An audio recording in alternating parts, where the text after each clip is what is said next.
লাল লাল ঝাল ঝাল কষা কষা মাগুর মাছের রেসিপি অনেক দিন পর আবারও নিয়ে চলে এসেছিলাম। সব থেকে মজার কথা হচ্ছে মাগুর মাছ অনেকেই খেতে পছন্দ করে না, কিন্তু এইভাবে রান্না করলে কিন্তু সবাই চেটে পুটে খাবে। আর মাগুর মাছ ভাজতে অনেকেই ভয় করে, কারণ হচ্ছে মাগুর মাছ প্রচুর পরিমাণে ছিটে। মাগুর মাছ জাতীয় মাছগুলো সবগুলোই কিন্তু প্রচুর পরিমাণে ছিটে, তাই তেল ছিটে, তার লেগে মাছ ভাজতে পারে না। তো যদি এইভাবে আমি যেভাবে তৈরি করেছি সেইভাবে যদি করে, তাহলে কিন্তু একটুও ছিটবে না বা হাত পুড়ে যাওয়ার ভয় থাকবে না। আর মাছগুলোও কিন্তু সুন্দরভাবে একদম লাল লাল করে ভাজা যাবে। আর রান্নাটাও কিন্তু দেখেই বুঝতে পারছেন যে কত সুন্দর হয়েছে। একদম এরকম রান্না হবে, তাহলে খেতেও কিন্তু দুর্দান্ত লাগবে, আর দেখতে তো দেখতেই পাচ্ছেন কত সুন্দর লাগছে। আসসালামু আলাইকুম, কেমন আছেন সবাই? আশা করি সবাই ভালো আছেন, সুস্থ আছেন। আলহামদুলিল্লাহ, আমরাও খুব ভালো আছি, সুস্থ আছি। সোনালী রান্নাঘর অ্যান্ড ব্লগ চ্যানেলে আপনাদের প্রত্যেকে স্বাগত জানাই। তো আজকে আমি মাগুর মাছের রেসিপিটা শেয়ার করব, তার জন্য চলে এসেছি মাগুর মাছের কাছে। এখানে মাগুর মাছ নিয়েছি, দেখতেই পাচ্ছেন। এটা 600 ওজনের মাগুর মাছ আছে। মাগুর মাছটার মধ্যে অনেকটা পরিমাণে ডিম আছে। এই তো মাগুর মাছটা দেখুন কত সুন্দর নড়াচড়া করছে, একদম জ্যান্ত মাগুর মাছ। তো এই মাছটাকে এখন আমি কেটে ধুয়ে পরিষ্কার করে তারপরে দেখাবো। অনেক দুটো ভিডিওতে আমি দেখিয়েছিলাম মাগুর মাছ কাটা। তো আজকে আমি আর কাটা দেখাবো না, একদম কেটে ধুয়ে পরিষ্কার করে দেখাবো। আর মাগুর মাছ ধরতে কিন্তু অনেক সাবধানে ধরতে হয়, কারণ মাগুর মাছের একটা বড় কাঁটা থাকে। সেই কাঁটাটা কিন্তু যদি কাঁটাটা মেরে দেয় তাহলে কিন্তু অনেক ব্যথা হয়। তো তার জন্য সাবধানে ধরতে হয়। তো মাগুর মাছ কেটে ধুয়ে পরিষ্কার করে নিয়ে চলে এসেছি। আর এই দেখেন কতখানি ডিম বার হয়েছে। 600 ওজনের মাছে এতখানি ডিম বেরিয়েছে। তো এই তো মাগুর মাছগুলো একদম সলিড একদম পিস হয়েছে। আর বড় সাইজের ছিল না, ছোট সাইজেরই ছিল। মাছগুলোকে কেটে ধুয়ে পরিষ্কার করে নিয়েছি। এখন লবণ হলুদ মাখিয়ে নেব ভাজার জন্য। প্রথমে দিয়ে দিলাম হলুদ, তারপরে দিয়ে দিলাম লবণ, দিয়ে ভালোভাবে হাত দিয়ে মাখিয়ে নেব।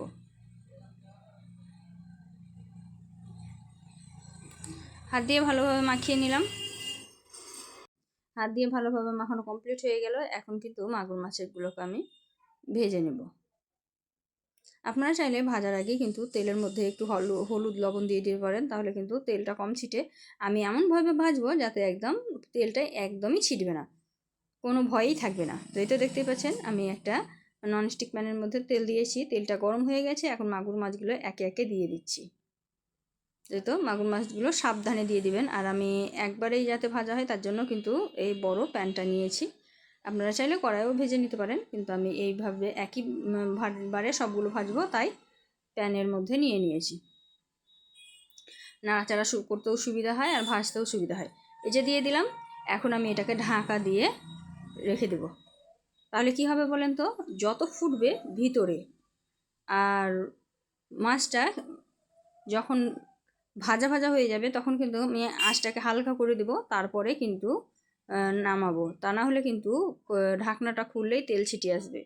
এটা কিন্তু অবশ্যই লক্ষ্য করবেন। তো দেখুন, আমি কিন্তু ঢাকনাটা দিয়ে মাছটাকে সুন্দর করে ভাজা করেছি এক সাইড। তারপরে যখন দেখলাম যে মাছটা ভাজা ভাজা হয়েছে, মানে বুঝে নিতে হবে, দেখবেন তেলটা অনেক জোরে জোরে ছিটবে, তারপরে একটু কমিয়ে দিতে হবে। কমিয়ে দিয়ে ঢাকনাটাকে সরাতে হবে, তাহলে কিন্তু তেলটা হাতের ওপরে আসবে না ছিটে।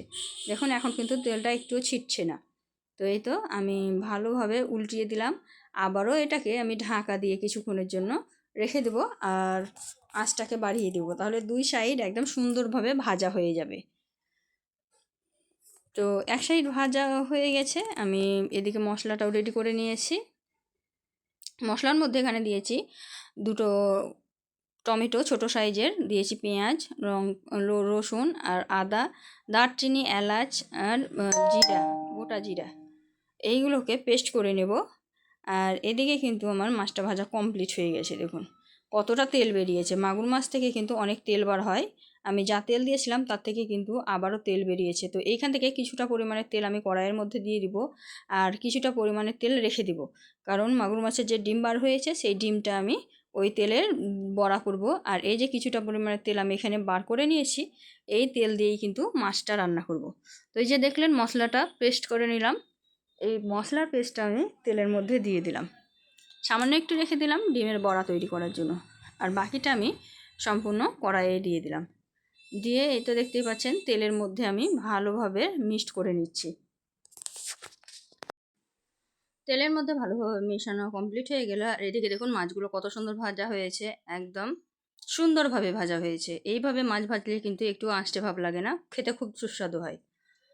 এখন আমি শুকনো উপকরণগুলো অ্যাড করব মশলার মধ্যে। তার জন্য প্রথমে দিয়ে দিলাম হালকা পরিমাণে লঙ্কা গুঁড়ো, দিয়ে দিলাম হলুদ গুঁড়ো, দিয়ে দিলাম জিরা ধনিয়া পাউডার, আর দিয়ে দিলাম স্বাদ মতো লবণ, আর দিয়েছি মাছের একটা মানে মশলা হয় স্পেশালি মাছের জন্য, সেই মশলাটা দিয়েছি।